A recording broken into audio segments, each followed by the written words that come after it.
Hi, this is Teacher Chris. Welcome to Math Dali. In this video, we're going to talk about finding the zeros of a quadratic equation. Let's first look at our first example where a is equals to 1. We have here x squared minus 2x minus 3 is equals to 0. First, we take a look at the value of a. A here is equals to 1. So whenever you encounter such equation where a is equals to 1, we are just going to look for the last term, which is negative 3. And then we're going to factor negative 3 such that if we multiply, we get negative 3. And then if we combine, we are going to get negative 2. So, negative 3 times 1. We are just going to list down. You can list it down first, and if you find the numbers that if we combine, we get negative 2, then that's the factors or the zeros of the given quadratic equation. We have here negative 1 times 3. If we combine negative 1 and 3, we get positive 2. If we combine negative 3 and 1, we get negative 2.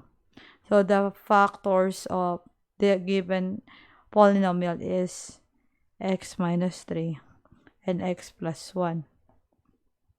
We need to equate both sides by 0, wherein we have x minus 3 is equals to 0 and x plus 1 is equals to 0. And then value of x here, it will be 3. And the value of x here will be negative 1. Next, what if we have a is greater than 1? We have here 3x squared plus 8x plus 4. I'll just show you the easier way of finding the zeros of the given. First thing you do is to multiply the first and the last term. 3 times 4 is 12. And then you're going to find the factors of 12 such that if we multiply, it becomes 12.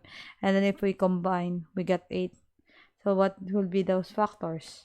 We have 6 times 2. 6 times 2 is 12. And 6 plus 2 is 8. So we are right. X plus 6 and x plus 2. As you can see, we just did the first step on the first scenario. What's the difference between here will be we're going to get the first number or the first value of a here which is 3. We are going to divide it on both sides. So if it is divisible, divide. 6 divided by 3 is 2. And if it is not, just like this one, you just need to rewrite. And then afterwards, we are going to equate it both sides by 0.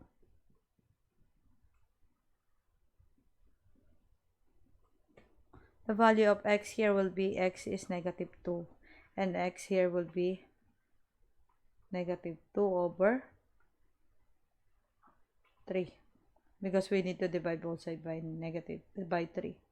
And then x here is negative 2/3. And that will be your answers.